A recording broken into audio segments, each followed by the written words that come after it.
Hi, my name is Jacob Rubens. I'm from the 2009 WashU iGEM team, and over the next couple of minutes, I'm going to be explaining our project, Sunglasses for Sphaeroides. So let's get started. Let's say that you live in a friendly neighborhood in that house in the middle, and because this is the 21st century, you and your neighbors have solar panels that generate all of your energy, and life is good. But then one day, things become a little less friendly because your neighbor decides that he needs extra light energy to power his big screen TV and 14 air conditioners. Unfortunately, this leaves you in the dark. Well, this is kind of what it is like being an organism in a photobioreactor where your neighbors are constantly stealing your light, except instead of solar panels, you have these things called light harvesting antennae that collect light for photosynthesis. Now let's see what this looks like in a bioreactor. Pay close attention to the energy dials in the corner of the screen as you follow along.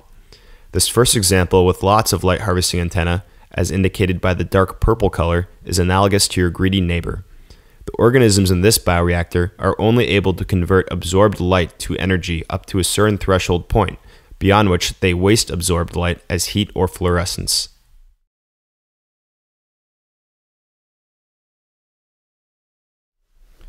Next, let's look at the effect of lessening the size of the light harvesting antenna, as indicated by the lightning color of the bioreactor.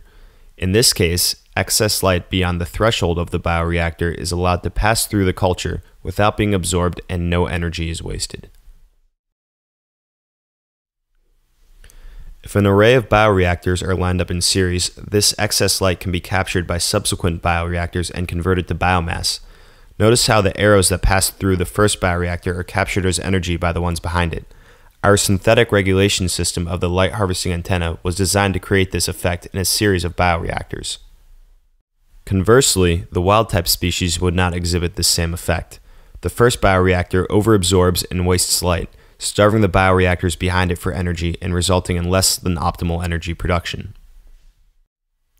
Let's now take this idea and apply it on a macro scale, say to a field of bioreactors over the course of a day. Here the amount of green product harvested is reflected by the level of the liquid in the tank on the left. First, let's look at the field of wild-type bioreactors. As the sun changes its angle, the productivity of these bioreactors will be highest at the middle of the day when excess light will leak through the top bioreactor to those below. But when the sun is low in the sky and the light intensity is less, the shaded bioreactors will receive low light and produce little energy.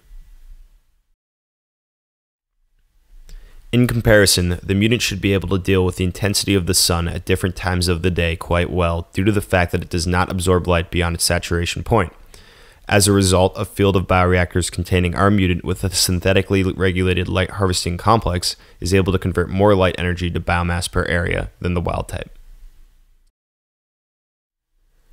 Thank you for watching our video. If you have further questions or would like to read more, please Google WashU iGEM.